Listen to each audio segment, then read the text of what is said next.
Bien, mesdames, messieurs, je vous propose d'ouvrir les travaux de ce conseil municipal de ce jeudi 25 février 2016. Et immédiatement, en déclarant la séance ouverte, je vous propose de voter, comme le veut la tradition, à main levée, eh bien, la proposition de nommer notre collègue Audrey Lyon comme secrétaire de séance. Celles et ceux qui sont pour le manifeste en levant la main.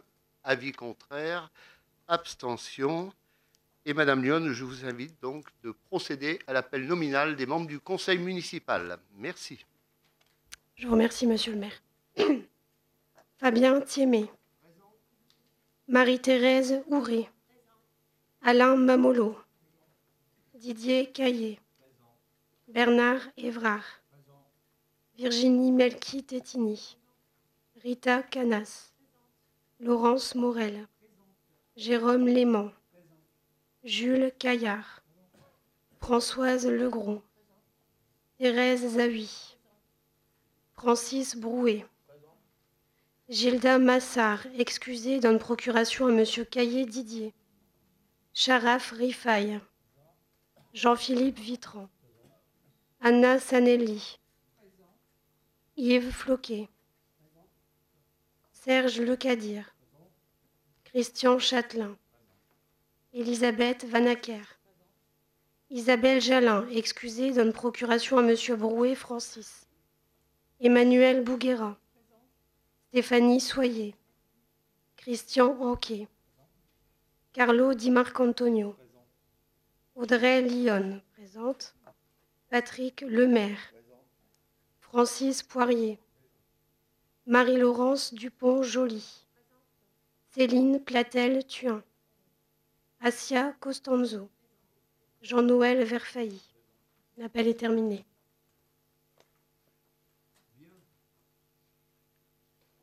Merci à vous, Madame Lyon. Concernant le conseil dernier, donc du 15 décembre 2015, je suis amené à vous inviter à l'approuver. Avez-vous cependant des remarques à faire avant de passer à l'approbation? Aucune main ne se lève. C'est ceux qui sont pour le manifeste en levant la main. Avis contraire, abstention. Je vous remercie.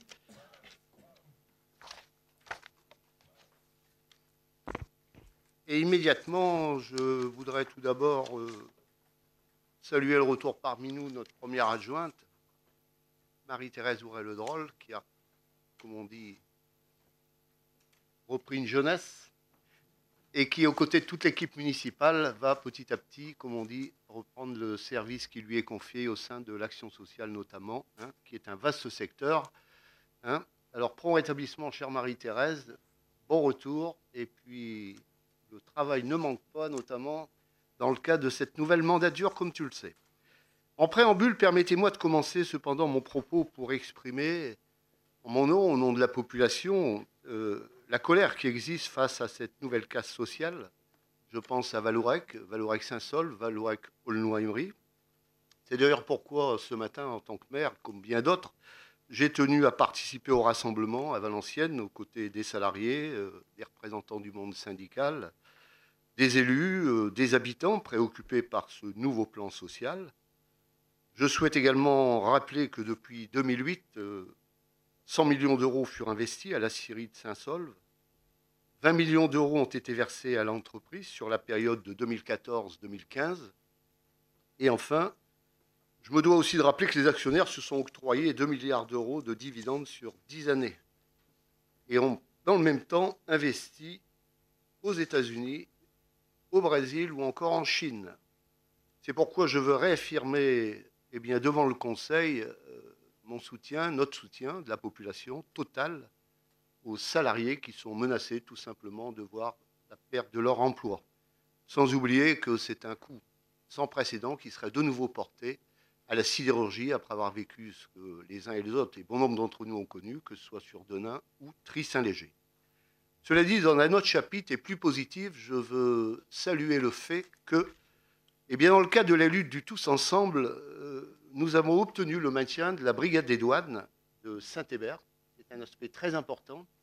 Il était prévu que celle-ci ferme dans le cadre d'un plan d'économie et en raison notamment de l'action qui était menée, des besoins de la situation frontalière chacun aura bien compris que l'État en place a saisi la nécessité de répondre positivement à l'action qui a été menée par les douaniers, relayée par les élus dans leur diversité.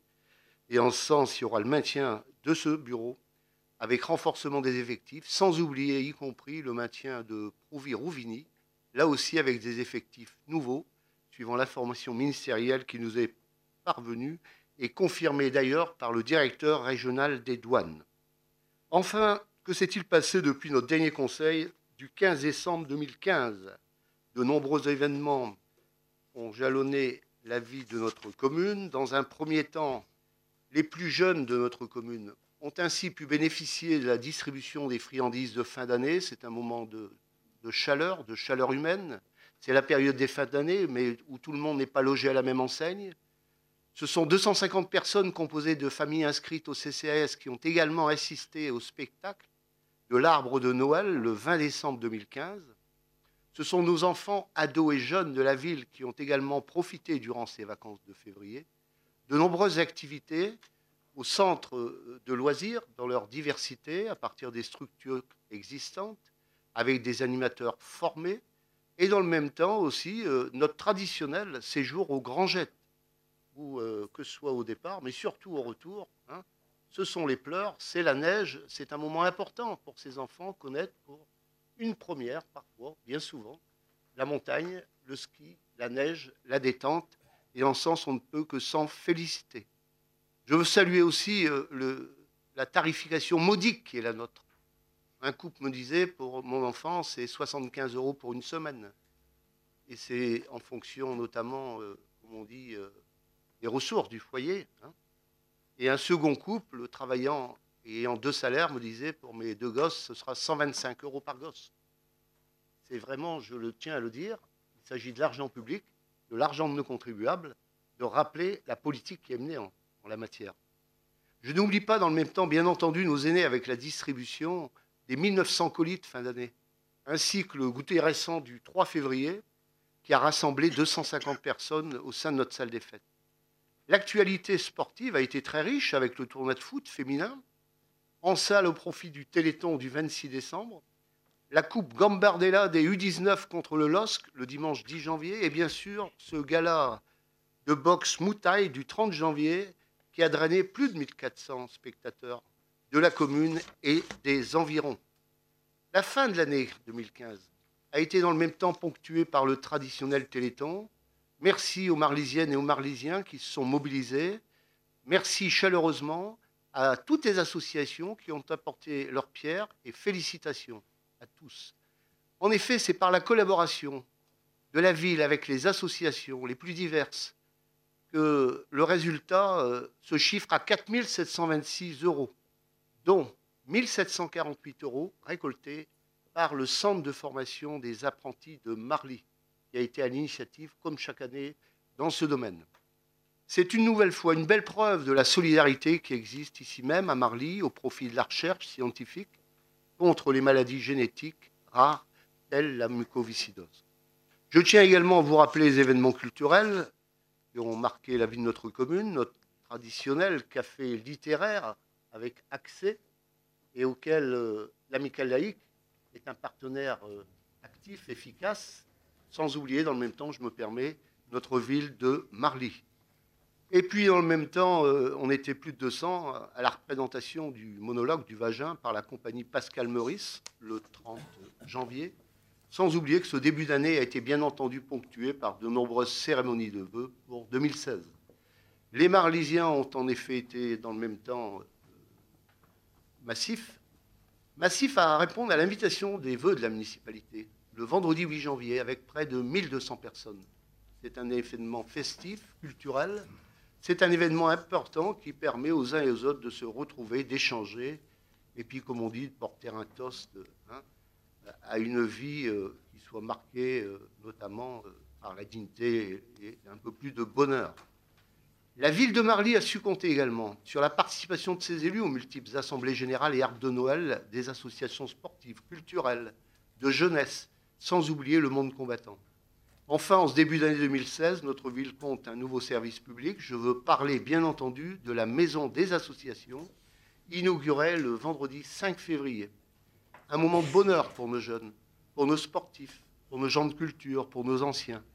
Pour mémoire, le coût des travaux, c'est 1 million d'euros, qui a été subventionné à hauteur de 58%. Nous saluons également l'investissement d'EDF, ERDF, d'un montant de 2 300 000 euros, ici même à Marly, à l'antenne, que nous avons inauguré le vendredi 5 février 2016, en présence de M. Mathias Bovs, le directeur régional. Autre moment fort de ce début d'année avec l'inauguration, le 22 janvier, des rues des Dahlias et des Camélias, de la place des Aubépines rénovée, ici pour un investissement d'un montant d'1 200 000 euros, dont uniquement à la charge de la ville, en matière d'infrastructure routière, 220 000 euros. Et comme dit le dicton, on n'a pas tous les jours 100 ans, vos élus, Marie-Thérèse Ouret, première adjointe à l'action sociale, petite enfance, solidarité, santé et coordination de l'action sociale, accompagnée de Virginie Melki-Tétini, adjointe aux fêtes cérémonies Villégardier, ont rendu visite à Madame Henriette Créter pour ses 100 ans, une Marlysienne qui actuellement bénéficie de la fondation Cerba, de la structure, qui a une belle histoire au sein de la ville de Saint-Saulve. Je vous annonce également que j'aurai le plaisir d'accueillir ce lundi Monsieur l'archevêque de Cambrai, Monseigneur François Garnier. Pour terminer, je souhaite vous rappeler quelques temps forts pour les prochains jours, les prochaines semaines. Ce dimanche, à partir de 15h30, soyons tous en harmonie au grand concert par notre orchestre de Marly, qui fera, comme on dit, une belle partie, un bon moment récréatif, culturel, avec la participation de l'Harmonie de Saint-Saulve à la salle des fêtes. Le mardi 1er mars, venons soutenir les élèves de l'école de musique pour leur audition à la salle des fêtes à 18h30. Le dimanche 6 mars, salle des fêtes toujours de notre ville, aura lieu la 21e bourse d'échange internationale de voitures miniatures et d'accessoires de circuits routiers électriques organisée par le Slot Racing Club de France. Et j'en ai terminé, notamment en ce qui concerne ces questions. Et je propose immédiatement que nous passions à l'ordre du jour en rappelant qu'il y aura une question orale d'actualité qui m'est parvenue en temps et en heure de la part de Madame Céline Platel-Thuin, qui sera donc posée dans les dernières questions de notre ordre du jour. Alors, première question, je propose de passer maintenant à notre ordre du jour. Nous avons donc à examiner, je reprends mon déroulé, si vous me le permettez, les différentes questions à l'ordre du jour avec le schéma de mutualisation de la communauté d'agglomération Valenciennes Métropole. Quelques éléments en ce qui me concerne sur cet aspect, et en rappelant que, tout d'abord, ce schéma est issu des lois relatives à la réforme des collectivités territoriales du 16 décembre 2010, et portant nouvelle organisation territoriale de la République du 7 août 2015. Les schémas de mutualisation doivent prévoir l'organisation mutualisée des services communaux et intercommunaux. L'élaboration de ce projet a d'ailleurs été effectuée en concertation avec les communes à travers un groupe de travail et de réflexion en vue d'établir un diagnostic des pratiques existantes dans ce domaine afin de définir les projets de mutualisation prioritaires en fonction des attentes des communes. 23 sujets ciblés ont ainsi été retenus sur 60 recensés initialement. Le projet de schéma de mutualisation à l'échelle du territoire communautaire pour la période 2015-2020 a ainsi été présenté au groupe de travail qui avait été mis sur pied par notre agglo, ainsi qu'aux différents DGS, les directeurs de services de nos 35 communes, le 9 décembre dernier, puis au bureau communautaire du 11 décembre dernier, lors duquel il a été approuvé, pour information, à l'unanimité. Ce projet de mutualisation des moyens a pour finalité, tout d'abord, d'améliorer la qualité du service rendu. Deuxièmement, d'optimiser les moyens pour gagner en efficacité. 3, de réaliser des économies d'échelle.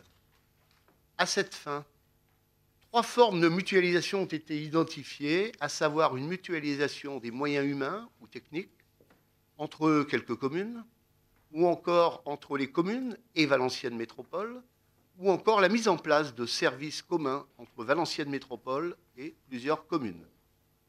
La mise en œuvre de ce projet se fera ainsi de manière progressive et permettra à chaque commune, sur la base, j'insiste, du volontariat, rien n'est imposé et rien ne le sera, de participer à tout ou partie de sa mise en œuvre en fonction de leurs priorités. La note de synthèse, d'ailleurs, qui vous a été adressée dans le fascicule, eh bien, fait un peu un état des 23 sujets de coopération et stipule le périmètre qui a été retenu pour chacun des sujets ainsi que leur délai de mise en œuvre. 8 thématiques ont d'ailleurs été identifiées. Certains sujets ne concernent pas forcément notre ville, à l'instar de ce qui est proposé aux petites communes, aux communes rurales. Toutefois, d'autres présentent un intérêt tout particulier et méritent d'être étudiés, tels que la nécessité de disposer d'une aide pour les communes en matière de logement indigne, on dit, de logement insalubre, avec l'organisation de formations, création d'un réseau d'échanges, de pratiques et d'expériences. Deuxièmement, la nécessité de mutualiser, pourquoi pas, certains applicatifs informatiques via le réseau des villes et villages numériques. Nous disposons déjà d'ailleurs d'une plateforme mutualisée en ce domaine concernant les marchés publics. Et enfin, pourquoi pas faciliter le remplacement de certains personnels communaux? En effet, la ville doit parfois faire face à des arrêts maladie de courte durée, de postes ASEM par exemple, pour lesquels il est difficile de prévoir un remplacement. Autre aspect, les groupements de commandes, qui peuvent également être une source d'économie. Et dans le domaine de la recherche, de financement, il serait intéressant de participer, là, aux projets liés à ce domaine. Alors, le schéma de mutualisation a été transmis à l'ensemble des 35 communes de notre communauté d'agglomération, Valenciennes Métropole, afin que l'ensemble des conseils municipaux puissent se prononcer sur ce projet.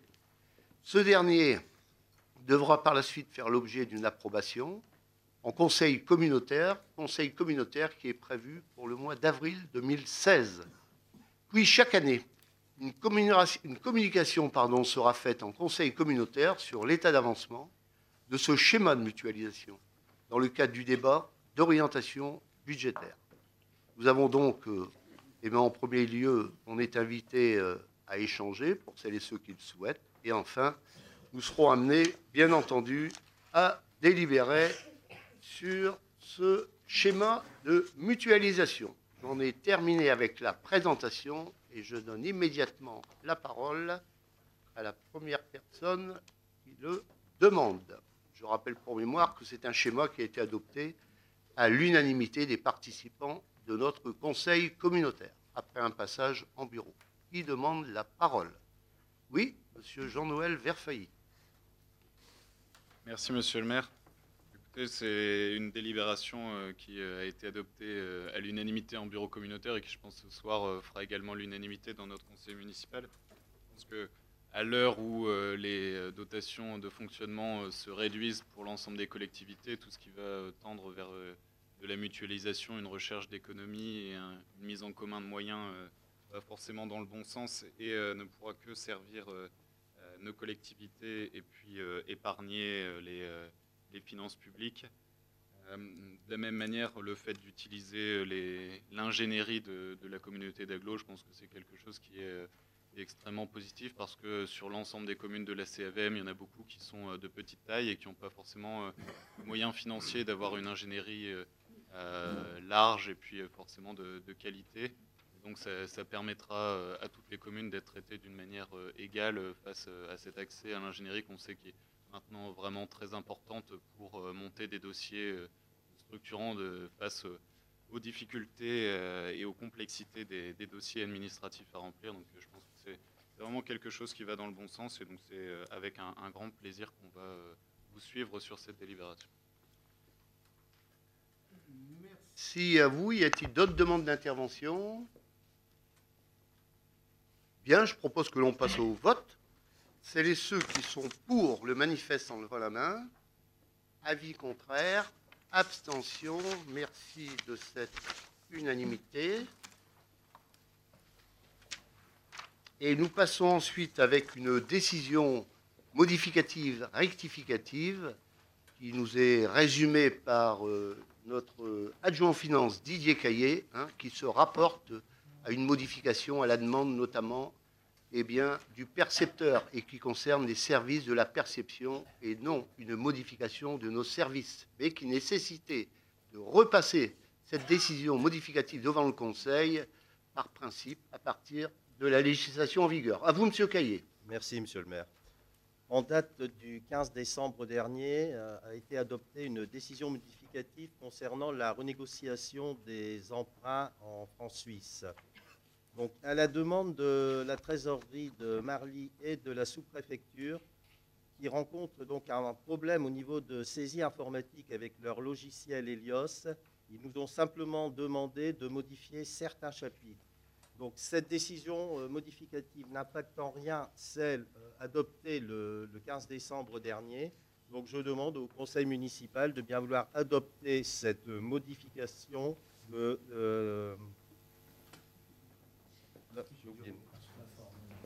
sur la forme. Voilà. Voilà. Je pense qu'on s'est bien compris, c'est une question de forme qui vient de la perception. À partir de là, il y a une question de principe, ça nous est demandé. Et, notre devoir est de refaire passer cette décision modificative, cette DM, devant notre Assemblée municipale. J'imagine qu'il n'y a pas de demande d'intervention. Celles et ceux qui sont pour le manifestent en levant la main. Avis contraire, abstention, en vous remerciant. Nous passons ensuite avec une étape importante, notamment de cet exercice et de ce conseil municipal, avec le débat qui s'inscrit dans le cadre du débat d'orientation budgétaire. La préparation de notre budget 2016, qui est l'acte majeur, comme chacun le sait, de notre Assemblée, dans le contexte dégradé que nous connaissons tous, se doit de prendre en compte les difficultés auxquelles les collectivités se trouvent confrontées dans tous les domaines d'intervention et bien plus encore. Notre budget doit concrétiser nos ambitions d'amélioration de services publics et nos orientations sur la sécurité, sur l'éducation, la vie culturelle, sportive. La préparation de ce budget 2016 s'articule d'ailleurs autour de deux grands axes majeurs.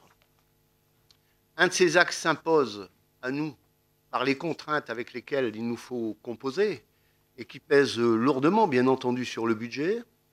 Quelles sont ces principales contraintes? Tout d'abord, la poursuite de la baisse drastique des dotations de l'État aux communes.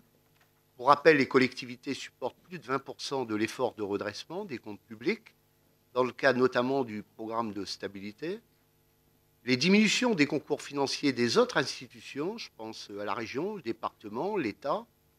J'ai échangé avec mon collègue maire d'Aulnois dans la journée, puisqu'on s'est retrouvé dans le cadre du soutien à nos Valourec, qui m'expliquait que le département, le conseil départemental, envisage notamment on dit une coupe-sombre de 750 000 € pour l'exercice 2016. Ce qui fait que j'ai invité les services, en ce qui nous concerne, très prochainement, à envisager notamment de me préparer et de nous préparer un état en liaison avec les services concernés de ces mêmes institutions pour voir un peu quels sont les dangers qui nous guettent et qu'on puisse, disons, avoir des éléments précis en vue du vote du budget qui aura lieu à la fin mars.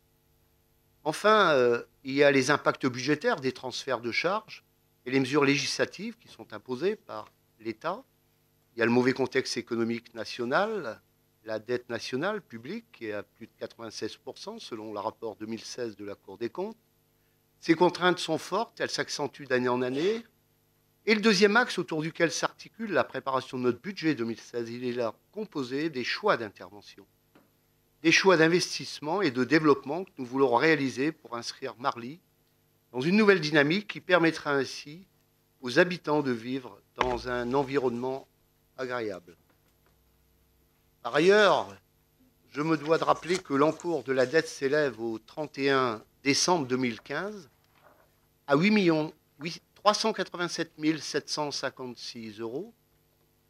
En 2015, un emprunt d'1,5 million d'euros a été souscrit, mais a été reporté sur 2016, en raison notamment de la période de traversée dans le désert que nous avons connue. À ce jour, il n'est pas prévu de nouvel emprunt. Cette orientation de budget est élaborée et structurée pour permettre d'améliorer les services, de répondre au mieux aux préoccupations de la population Et je rappelle tout en maîtrisant et en contenant les dépenses de fonctionnement. Je me dois également de rappeler les efforts qui ont été déployés par notre municipalité avec le concours de l'ensemble des services municipaux et plus particulièrement du service comptabilité pour redresser cette situation financière dès notre arrivée en 2008. Ça me donne l'occasion d'inviter notre adjoint aux finances de transmettre, et y compris notre directrice générale adjointe, Madame Sandrine Maty, auprès des services, les remercier pour, leur participation active et efficace dans l'élaboration de ce DOB. Aussi, pour mémoire, je me dois de rappeler qu'il y a eu cet héritage lourd, qui était un passif. Il y a toujours des implications à l'époque que nous vivons. Il y a eu le développement des services rendus à la population. Il y a eu l'aménagement du territoire qui s'est développé, lequel, notamment, et ce sur différentes facettes, avec à l'appui d'importantes subventions. Oui, je réaffirme que Marly se métamorphose, tous ne pourront que le constater. Marly, pour mémoire, n'a pas augmenté ses impôts depuis 2009. C'est pourquoi, dans un deuxième temps, c'est avec un plaisir tout particulier que je vais céder la parole à notre première adjointe. Je lui laisse d'abord le temps de se rafraîchir, comme on dit. À l'autre Saint-Amand, je cède la parole à Marie-Thérèse Ouret qui, pour des raisons que vous connaissez, à la demande de Didier Caillé, va nous présenter notamment cette deuxième partie et plus détaillée du DOB dans lequel est inscrit ce nouvel élément, le ROB, le rapport d'orientation budgétaire sur lequel nous aurons, c'est nouveau, l'occasion de devoir délibérer, étant bien entendu que c'est la première année. À vous, Madame la Première Adjointe. Merci, Monsieur le maire. Le débat d'orientation budgétaire fait l'objet de quelques nouveautés cette année. La loi NOTRe du 7 août 2015 en a modifié les modalités de présentation. Le débat d'orientation budgétaire fait l'objet d'un rapport qui est soumis à un débat. Ce débat est ensuite acté par une délibération spécifique qui donne lieu à un vote. Il doit comporter des éléments d'analyse financière et fiscale sur plusieurs années. Cependant, les décrets d'application n'étant pas encore publiés, les modalités de présentation de l'analyse prospective restent à définir. Toutefois, nous avons choisi malgré tout de présenter l'évolution des principales dépenses et recettes de la ville. Sur le contexte national, il semble qu'une légère reprise de la croissance économique se préfigure dans la zone euro grâce à la baisse de l'euro, des prix du pétrole et le niveau des taux d'intérêt historiquement bas. Cependant, la loi de finances pour 2016 confirme la contribution des collectivités à l'effort de redressement par le biais de la baisse de la dotation globale de fonctionnement. Pour Marly, nous avons subi une baisse de 295 000 € en 2015. Il est prévu une autre diminution de 274 277 € en 2016 et une diminution quasiment identique en 2017. Comme l'a également rappelé Monsieur le maire, l'encours de la dette s'élève à environ 8 387 000 € au 31 décembre 2015. En 2015, la ville a renégocié 3 emprunts toxiques en francs suisses et a pu ainsi éviter les conséquences désastreuses que certaines municipalités connaissent aujourd'hui. L'emprunt de 1 500 € de 1 500 000 € est reporté en 2016 car l'invalidation des élections et la mise en place de la délégation préfectorale a freiné les travaux d'investissement en 2015. Les recettes de fonctionnement. Le produit des impôts et taxes reste peu dynamique. La faible augmentation est due à la variation des bases. De plus, en 2015, la DGF diminue d'environ 300 000 €. La dotation nationale de péréquation augmente de 12 000 € et la DSU de 192 000 €. Les dépenses de fonctionnement, elles sont stables, notamment sur la dernière période 2014-2015. Les charges de personnel en constituent le premier poste. Aussi, la maîtrise de leur évolution reste un enjeu majeur. elle augmente plus significativement en 2014 et 2015 du fait du glissement vieillesse-technicité, du relèvement du taux de cotisation de la CNRACL, de l'augmentation des cotisations IRCANTEC, des NAP, de la revalorisation des grilles des catégories B et C et de la création des contrats d'avenir. L'évolution de l'épargne. La bonne gestion de la collectivité permet de dégager une épargne nette importante et un bon niveau d'autofinancement. Les dépenses d'équipement depuis 2010. Les ronds-points avenue Henri Barbusse, la rénovation des groupes scolaires, désamiantage, toitures, châssis, la réfection de nombreuses voiries, la rénovation de la salle de sport Caillou Aragon, la rénovation de l'éclairage public, l'aménagement du parvis de l'hôtel de ville. La ville maintient un bon niveau d'investissement grâce à une recherche systématique de subventions ainsi qu'à son autofinancement. Les recettes d'investissement. Les recettes d'investissement comprennent l'autofinancement ainsi que des ressources propres comme la FCTVA, la taxe locale d'équipement ainsi que les cessions d'immobilisation. Ces ressources propres restent très aléatoires. Des recettes externes, des subventions liées aux opérations menées et qui font souvent l'objet d'un rapport sur l'année suivante par décalage de paiement. Les prospectives. À la lecture du rapport, vous avez pu voir que les prospectives ne concernent pas uniquement l'année 2016, mais également les années à venir. En ce qui concerne les recettes de fonctionnement, il est à prévoir une baisse des dotations pour 2016-2017, puis une stagnation en 2018. En effet, l'augmentation des dotations de péréquation ne permet pas de compenser cette baisse globale. Or, pour 2016, les taux d'imposition resteront inchangés. Aussi, afin de faire face à la réduction des dotations, il est nécessaire de maîtriser les dépenses et veiller à la recherche permanente d'économies tout en maintenant un service public de qualité. Les dépenses de personnel suivent ce principe avec le non-remplacement systématique des départs à la retraite, la limitation des nouveaux recrutements. Il faudra cependant tenir compte, notamment, des augmentations des cotisations de la CNRACL et de l'IRCANTEC, de la restructuration de la catégorie C en 2017, de la mise en place du nouveau régime indemnitaire dès cette année. Les orientations pour 2016 et les années à venir. Maintenir la politique sociale, les aides sociales et facultatives, notamment envers les seniors par l'intermédiaire du CCAS. La subvention versée au CCAS restera stable. Maintenir un service aux usagers de qualité. En direction des plus jeunes, la ville poursuivra son action concernant les NAP au vu du succès qu'elles rencontrent. Il est à noter qu'elles ont nécessité une augmentation du nombre d'intervenants et des moyens supplémentaires. Le changement de prestataire de la restauration municipale permettra de réaliser des économies tout en maintenant un service public de qualité. En fonction du montant de ces économies, des travaux pourront être envisagés dans les satellites, notamment à l'école Marie Curie. Les travaux du logement de fonction Jean Rostand seront également réalisés cette année pour accueillir le RAM et la PMI.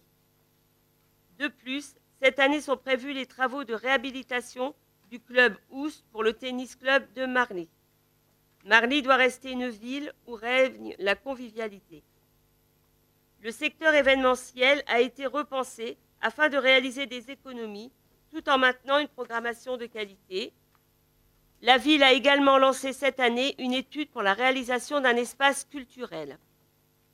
Soucieuse d'améliorer le cadre de vie, la rénovation des voiries va se poursuivre en fonction des travaux réalisés par le SIAV et des priorités définies par les élus.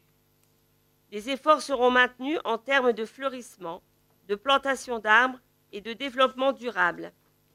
Il convient de souligner également que le règlement local de publicité commence à porter ses fruits, puisque les grands panneaux publicitaires sont tous en cours de dépose sur tout le territoire communal. Le programme d'accessibilité se poursuit.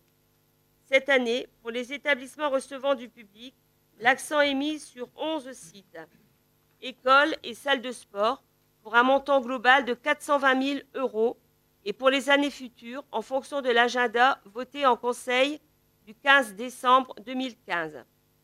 En ce qui concerne les voiries, 150 000 € seront inscrits dans le cadre du PAV, réalisation de quai-bus, abaissement de bordures, etc. Et pour les années à venir également, en fonction de la programmation votée par le Conseil municipal le 21 novembre 2013. En conclusion, dans un environnement national de plus en plus contraint, l'équation pour adopter le budget primitif, marqué par les restrictions budgétaires très importantes, s'inscrit dans un contexte de réduction des marges de manœuvre de la ville. Les finances de la ville doivent rester saines grâce à un effort de recherche d'économie et d'optimisation de nos recettes. Dans le même temps, le budget doit nous permettre de mettre en œuvre les priorités politiques de la collectivité, à savoir l'accompagnement des personnes en difficulté et des familles grâce à une politique sociale forte. Elle poursuivra également l'aménagement urbain tout en maintenant un cadre de vie agréable. Merci, monsieur le maire.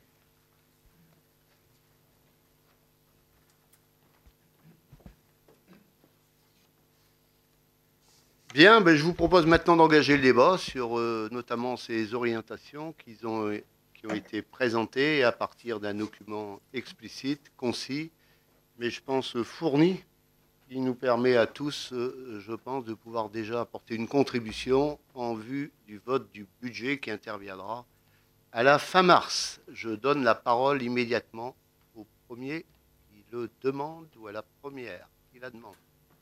Oui, monsieur Verfailly, à vous la parole. Merci, monsieur le maire.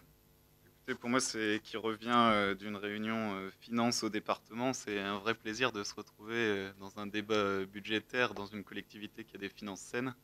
Ça fait plaisir et ça soulage de voir qu'il y a certaines collectivités qui sont dans un état financier satisfaisant. C'est vraiment une bonne chose. Vous parliez tout à l'heure d'héritage lourd. Nous, au département, nous en faisons l'expérience actuellement. Vous parliez également des économies que le département allait mettre en place et qui du coup allaient se répercuter sur certaines structures. Et c'est évident que c'est le cas parce qu'à l'heure actuelle, nous n'arrivons plus à faire face à nos obligations légales envers les personnes les plus défavorisées dans notre département. Et donc c'est vrai que nous allons mettre en place un plan d'économie donc qui va atteindre probablement les 100 millions d'euros pour le département du Nord. Donc ça va être très difficile. Mais c'est absolument nécessaire parce que même avec un plan d'économie comme ça, nous n'avons pas encore les moyens de budgéter l'ensemble du RSA pour l'année qui s'annonce. Donc c'est assez compliqué. Pour en revenir à notre débat d'aujourd'hui, alors c'est une partie bilan et puis une partie prospective, comme dans tout débat d'orientation budgétaire, même s'il a changé un peu de forme cette année.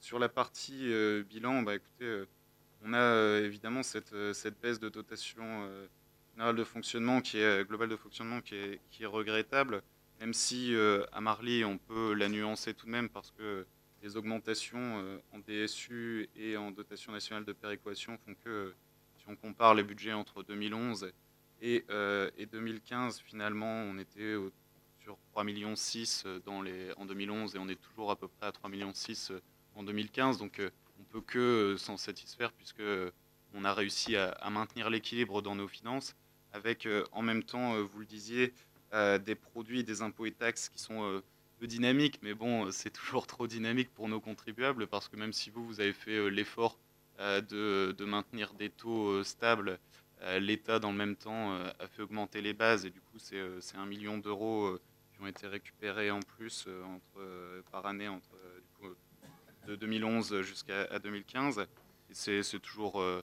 regrettable, mais ça permet à la commune, en tout cas, d'avoir un budget qui reste stable et puis de dégager des marges pour investir, et c'est une très bonne chose. Sur la partie orientation projet pour 2016, le document qui nous a été fourni, il était intéressant en termes d'idées, de projections, mais relativement peu fourni, on va dire, en termes clairs de projets et autres, mais je pense que c'est ce qui va arriver au moment du budget primitif. Et donc, je pense que c'est pas forcément nécessaire d'en parler plus. On est forcément d'accord avec vous sur les orientations qui sont proposées. Donc, on se retrouvera sur une discussion plus approfondie au moment du budget sur les points un par un. Merci. Je demande la parole, mademoiselle Rita Canas. Merci, monsieur le maire. Donc, le rapport d'orientation budgétaire en discussion ce soir doit nous permettre, comme vous le disiez, de définir les orientations budgétaires de notre commune, non seulement pour 2016, mais pour la mandature. Oui, bien sûr, le budget des collectivités locales aujourd'hui se construit dans un contexte difficile, mais les élus socialistes ne souscrivent pas à la tendance actuelle et au discours qui se fait un peu partout de rejeter la faute de tous les problèmes sur l'État et sur la baisse des dotations. Comme vous, nous aurions préféré que l'État ne soit pas obligé de faire autant d'économies sur ses dotations, mais force est de constater que la dette publique française représente plus de 2 milliards d'euros, dont 930 sont dus à une période qui s'est écoulée de 2002 à 2012, qui était marquée par une gestion de droite. Certes, il peut y avoir des débats aujourd'hui sur tel ou tel projet de loi, sur des mesures gouvernementales qui sont prises, mais il faut aussi rappeler que le gouvernement actuel, de gauche, cherche à assainir les finances publiques. Encore une fois, nous entendons dire de part et d'autre que c'est la faute de l'État, mais c'est un bon dos. Et je vous invite à regarder de plus près les propositions aujourd'hui qui sont faites par certains partis politiques, notamment le Parti républicain, en ce domaine, qui impose une cure encore plus drastique à la DGF. Nous avons été regarder avec mes collègues, notamment les propos, les propositions qui sont faites par certains députés au niveau national, notamment M. François Fillon, qui a indiqué récemment qu'en 2017, s'il devenait président de la République, il aurait la volonté de réaliser 110 milliards d'économies sur 5 ans, dont 27 milliards d'économies sur les collectivités locales, ce qui représente quasiment à supprimer la DGF. Que feraient Marly et les autres communes de notre pays pour faire leur budget? Je vous le demande. La position du groupe socialiste a toujours été ferme et claire à ce sujet depuis qu'elle fait partie de la majorité municipale, c'est de construire un modèle de gestion municipale sans augmentation de la pression fiscale. Alors bien sûr, nous avons quelques remarques sur les chiffres présentés. Sur les recettes de fonctionnement, certes, la dotation globale de fonctionnement a diminué, mais il faut souligner que cette perte, et vous venez de le dire, elle est compensée en grande partie à la fois par l'augmentation des recettes fiscales prévues pour 2016, qui est le fruit de la politique foncière que nous avons menée depuis le début de nos mandats, et puis aussi par la hausse notable de la dotation de solidarité urbaine et la solidarité communautaire de Valenciennes Métropole, qui elle-même est financée par des dotations et des compensations de l'État. Sur les dépenses de fonctionnement qui sont présentées, bien sûr, les charges de personnel, vous l'avez dit, sont une part importante. Et si un effort doit être bien entendu mené, il ne s'agit pas en aucun cas de vouloir tout sacrifier, et en particulier le personnel communal ou le service rendu aux habitants. Pour les élus socialistes et pour chacun, j'imagine, ni l'un ni l'autre ne sont pour nous les variables d'ajustement ou ne doivent être les variables d'ajustement pour construire un budget municipal. Nous ne devons pas, et contrairement à l'ambiance aujourd'hui qu'on voit dans certaines collectivités, de grosses collectivités, dire que le personnel de la fonction publique coûte cher, il rend un service et c'est normal qu'il soit rémunéré. Les véritables économies à la matière, c'est dans l'optimisation des moyens. Pour Marly, c'est une véritable gestion prévisionnelle des effectifs. C'est prévoir le service public de demain en menant une politique d'intégration d'apprentis au sein des services municipaux. Sur l'investissement, nous serons ambitieux pour les habitants de Marly et nous serons ambitieux pour construire le Marly de demain. Pour les habitants de Marly, en continuant nos efforts sur la transformation, le quartier de la Briquette demain, et Marly sera au rendez-vous de l'ANRU numéro 2 avec Valenciennes Métropole. Nos efforts doivent être menés aussi de manière égalitaire entre tous les quartiers de la ville au niveau du cadre de vie et des équipements structurants. Marly, on le sait, est une ville riche d'équipements sportifs accessibles à tous. À l'instar de la rénovation de la salle du Caillou au Floralie, qui est une véritable réussite, il nous faut aujourd'hui réfléchir à la rénovation des équipements comme la salle du Mont sur Marly. Nous serons ambitieux pour le Marly de demain et la construction du nouveau quartier sur l'ancien site de Marly Industrie induit inévitablement, pour ma part, je dirais heureusement, une demande de nouveaux services à la population, d'équipements scolaires, périscolaires, sportifs et culturels. L'arrivée de ces nouveaux habitants est une bonne nouvelle qui ne doit pas être vécue comme uniquement de nouvelles charges pour notre commune. Elle est une chance pour notre ville parce qu'elle sera le démonstrateur que nous avons su créer une qualité de vie sur notre territoire. et parce que dans les services que nous aurons à développer, elle nous obligera à être inventifs afin de répondre mieux aux besoins nouveaux de la population. Pour conclure, mes chers collègues, le budget 2016 que nous allons construire, certes, il est dans un contexte contraint, mais il doit porter une ambition pour Marly et ses habitants. Et c'est ce que nous avions promis lors des élections municipales, et c'est ce que nous ferons. Merci.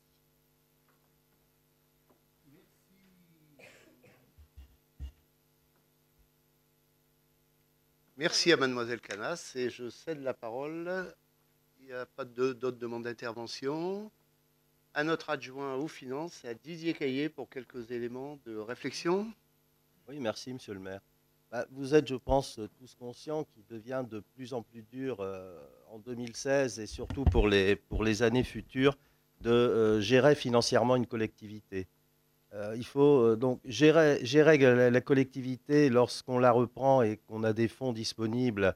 C'est déjà difficile. Quand on n'en a pas, il faut rattraper le retard. Nous l'avons rattrapé par les efforts que nous avons pu faire avec tous mes collègues. Et on prend l'engagement également de continuer cette politique financière jusqu'à la fin de ce deuxième mandat, parce qu'on se doit vis-à-vis de la population, on leur doit des services, on leur doit une qualité de vie, on leur doit des travaux qui n'avaient pas été faits. Et c'est vrai que quand on se promène dans Marly, certains quartiers ont été plus ou moins oubliés. L'autre problème qu'on peut rencontrer aussi au niveau des finances, M. Verfeil disait que la liste des travaux n'était pas bien expliquée. Bon, c'est vrai qu'on la verra après, on l'a vu en commission de travaux, mais on la reverra après aussi au niveau du vote du budget. Mais il faut savoir que lorsqu'on commence des travaux, surtout dans le domaine des bâtiments, on est contraint maintenant de faire passer pour le désamiantage. Et je m'expliquais l'autre jour avec M. le maire, je lui ai cité quelques chiffres.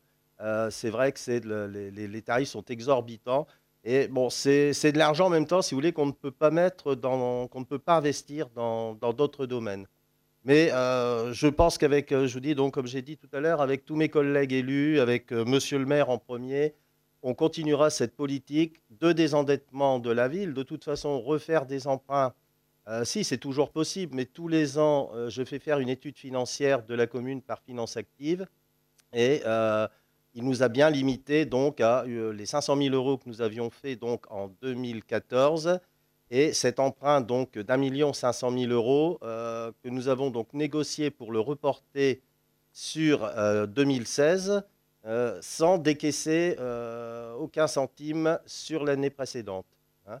Donc cet emprunt servira l'année prochaine pour continuer les voiries et les travaux qui ont malheureusement pris un peu de retard sur l'année dernière. Voilà, monsieur le maire, j'ai terminé. Et à vous, monsieur Caillé, deux éléments simplement. Je pense que mesurons les efforts qui ont été produits depuis notre arrivée, l'arrivée de cette majorité nouvelle 2008. Un, d'abord, les dossiers de demande de subvention qui ont permis, j'y reviens, la salle du Caillou, 1 million d'euros de travaux subventionnés à 80%. Deux, la maison des associations subventionnée à plus de 40%. Trois, la salle Aragon, 600 000 € subventionnés à 50%. 4, la maison des associations qu'on vient d'inaugurer, 1 million d'euros subventionnés à 52%.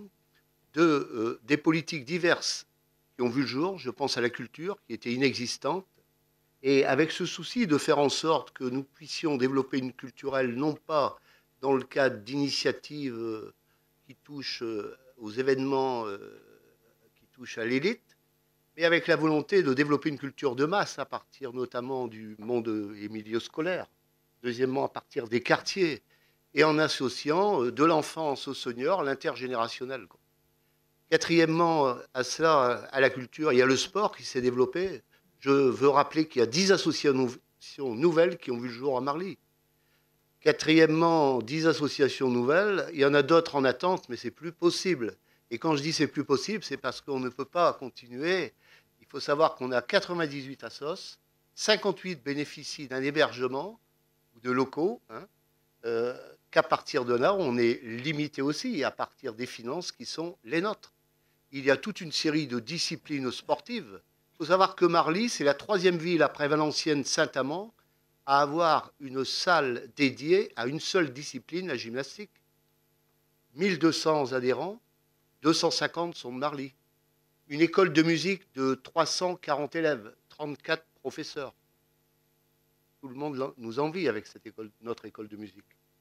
Je pourrais continuer dans le domaine de la petite enfance, avec ce bijou qu'est la perdriole, avec le jardin d'enfants qui permet à des enfants frappés par un léger handicap d'accéder notamment à une structure et dans le cadre et avec des personnels formés.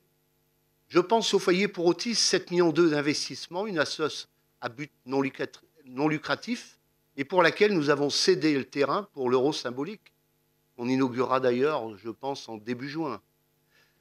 À cela, on pourrait rappeler la dernière maison de retraite qui a été inaugurée aussi, et dans le cadre notamment de la nécessité de permettre aux personnes âgées, suivant leurs ressources, qu'elles puissent bénéficier aussi d'un cadre agréable et qu'elles soient entourées comme il se doit. Je pourrais encore évoquer, après le sport, la petite enfance et l'action sociale, mais une véritable politique, non pas d'aide sociale, mais d'action sociale. C'est autre chose. Et en ce sens, je participais hier, par exemple, à l'Assemblée Évasion. Il y avait, si je ne me trompe, 180 personnes. Il y a tout un programme sur l'année qui est culturel, de loisirs, de voyages, de détente. Aucune demande de subvention n'est faite. Je saluais dans le même temps tout ce qui se greffe dans le milieu associatif avec ces grands événements. Je pense à Accès, dans le domaine de la culture, la lecture. Je pense à la danse, je pense aux 3 chorales existantes pour une ville de 12 000 habitants. Alors je pense que tout ça, c'est un bilan merveilleux. Et Marly a été tout le temps une ville sportive, avant-guerre, après-guerre. Le sport de masse a toujours été au rendez-vous. Et en ce sens, on ne peut que se féliciter de voir qu'ici même dans la ville, nous avons un service des sports pour les scolaires. 3 animateurs en permanence sont au service des écoles. C'est aussi un aspect qu'on oublie d'évoquer bien souvent. Et du point de vue de la politique jeunesse, mon collègue Alain Momolo le rappellera très prochainement, mais il y aura le PIGE qui est en cours, l'ouverture, point information jeunesse, la cyberbase. 2, l'aide apportée pour les jeunes, avoir accès notamment dans le cadre de cette volonté d'être animateur dans les ALSH, la participation au BAFA. Après, il y a les aides ponctuelles concernant des dossiers individuels. Mais ce n'est pas du clientélisme, c'est une politique qui est définie à partir de critères. Je pense aussi à l'intercommunalité avec Valenciennes, la Sentinelle et bien d'autres, dans le cadre notamment des petits et plus grands, du point de vue des ALSH. Et puis je pense surtout aux grands jets, la montagne, que ce soit l'hiver, quand il y a la neige, ou l'été. Il faut savoir que bien des familles, ici même à Marly, comme ailleurs, dans le Valenciennois, parfois pour certaines, eh bien, on n'a pas encore eu accès, pour des gosses, eh bien, comme on dit, à notre littoral. Ce sont des réalités qui sont vécues. Alors, dans ce domaine, avec une tarification qui est plus qu'abordable, combien nous disent bravo quand même pour ces politiques qui sont menées. Alors, on est confronté à un problème, je vous le livre.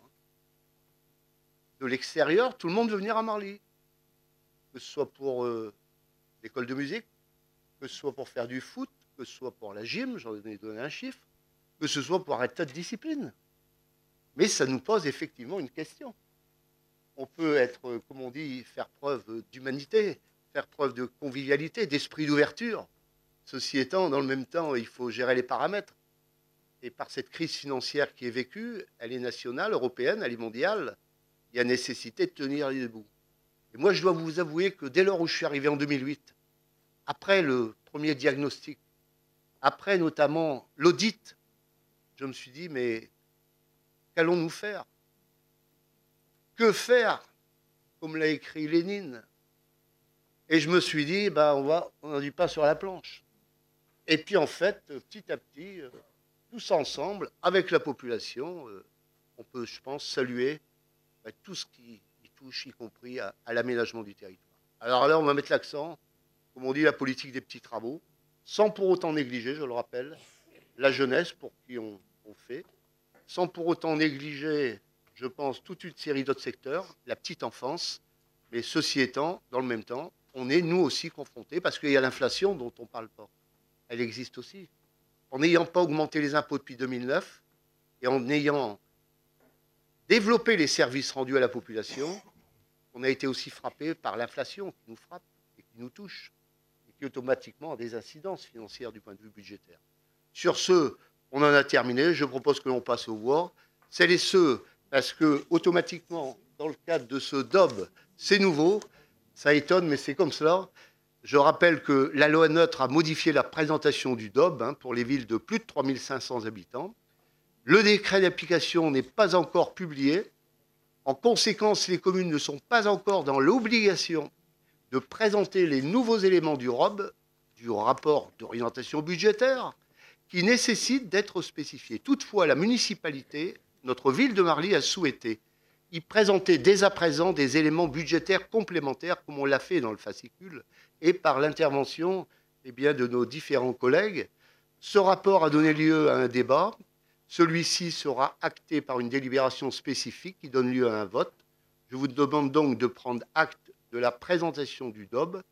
La délibération est une synthèse qui va donc accompagner ce rapport d'orientation budgétaire qui est présent et dans votre fascicule. Alors, celles et ceux qui sont pour adopter ce ROB dans le cadre de ce DOP le manifestent en levant la main.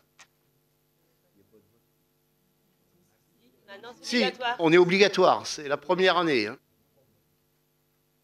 Donc, avis contraire, abstention, ce DOB et avec le ROB est donc adopté à l'unanimité. Je vous remercie de cette confiance qui est une nouvelle étape en vue du débat prochain sur notamment la présentation du budget. Pour information, j'ai évoqué 52% de subventions pour la maison des assos, c'est 58% de subventions sur 1 million d'euros. C'est une meilleure nouvelle. Monsieur le maire vieillit et de temps en temps, pédale dans la choucroute avec les chiffres. Mais ça, c'est dangereux. Alors, nous continuons avec maintenant le programme local d'habitat 2016-2021, le PLH. C'est une question qui est chère à notre adjoint à l'urbanisme, à Bernard Évrard, et je lui cède immédiatement la parole. À vous, monsieur Évrard. Merci, monsieur le maire. La communauté d'agglomération de Valenciennes Métropole a engagé fin 2014 la révision de son programme local d'habitat afin de se doter de nouveaux objectifs en la matière pour la période 2016-2021. Les propositions du PLH intègrent les prescriptions du SCOT et viendront renforcer les dispositions du contrat de ville, notamment en matière d'objectifs de mixité sociale. Après les différentes concertations techniques et politiques, les objectifs de la politique communautaire de l'habitat s'articuleront autour de 3 axes stratégiques. Premièrement, améliorer la qualité du parc existant et du cadre de vie. L'objectif prioritaire de la CAVM est d'agir sur l'amélioration du parc privé et public existant, notamment en poursuivant la lutte contre l'habitat indigne, la précarité énergétique dans les parcs privés et en améliorant l'habitat locatif privé, aide aux bailleurs privés. Deuxièmement, diversifier l'offre de logement afin de faciliter et d'organiser les parcours résidentiels dans l'agglomération. L'objectif est de maintenir et de rééquilibrer l'offre en logements locatifs sociaux et de proposer une offre de logements en accession et en location pour les ménages à ressources intermédiaires. Troisièmement, poursuivre un développement résidentiel maîtrisé et organisé. L'objectif est de privilégier le renouvellement et le développement dans le tissu urbain existant et de densifier les zones urbanisées. Quatrièmement, garantir l'accès, le maintien au logement pour tous. L'objectif est de s'assurer que les publics spécifiques, personnes âgées, handicapées, jeunes et à mobilité professionnelle, disposent d'une offre de logement adaptée à leurs besoins. Cinquièmement, faire vivre le PLH et s'engager ensemble dans la réalisation de ces objectifs. L'objectif est de renforcer le partenariat avec les communes, les bailleurs sociaux, et les acteurs de l'habitat par voie conventionnelle. Le présent projet du PLH a été arrêté par le Conseil communautaire de Valenciennes Métropole le 18 décembre 2015. L'avis des 35 conseils municipaux des communes de Valenciennes Métropole et du CIRTUV en charge du SCOT doit être recueilli. Cette consultation fera l'objet d'un bilan préalablement à l'adoption définitive au bureau et au conseil communautaire au printemps prochain. Il est donc proposé de valider le programme local d'habitat 2016-2021 de Valenciennes Métropole. Voilà, monsieur le maire.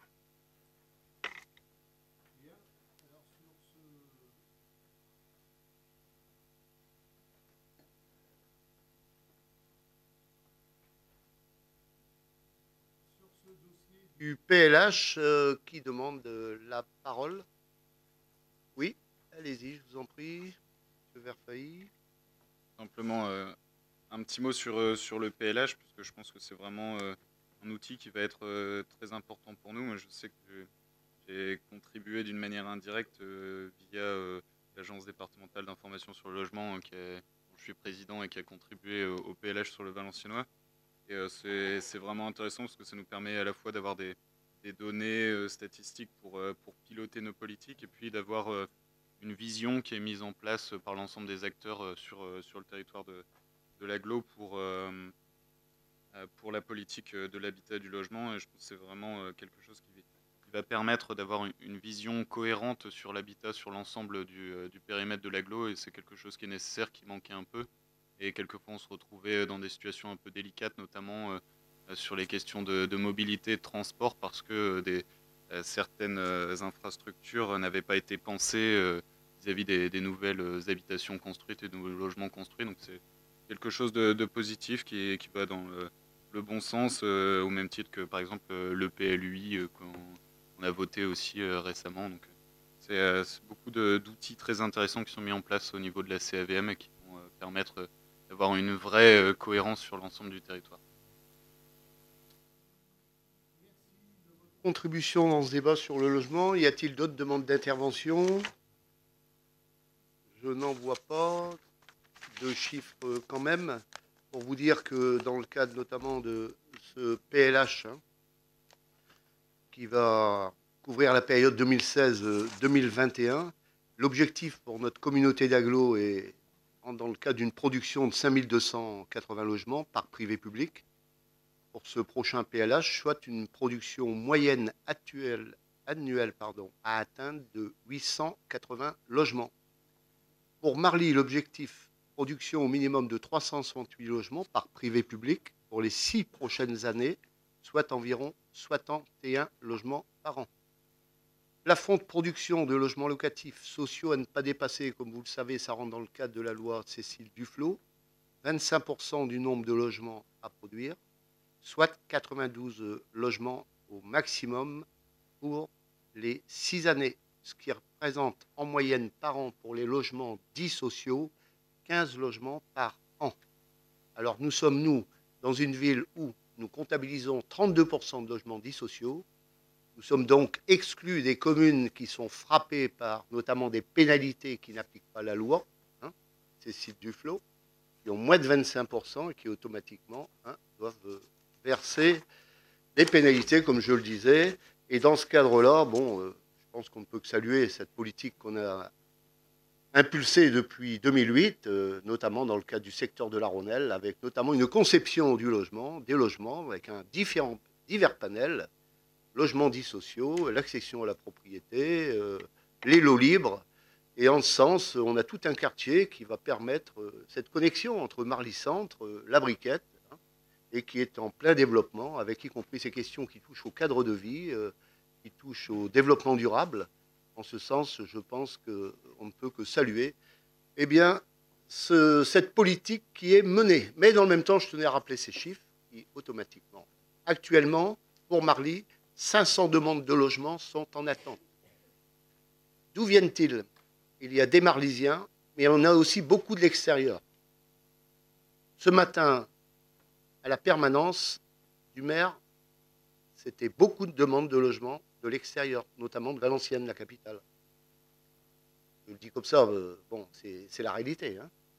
Après, 500 demandes, intramuros, extramuros,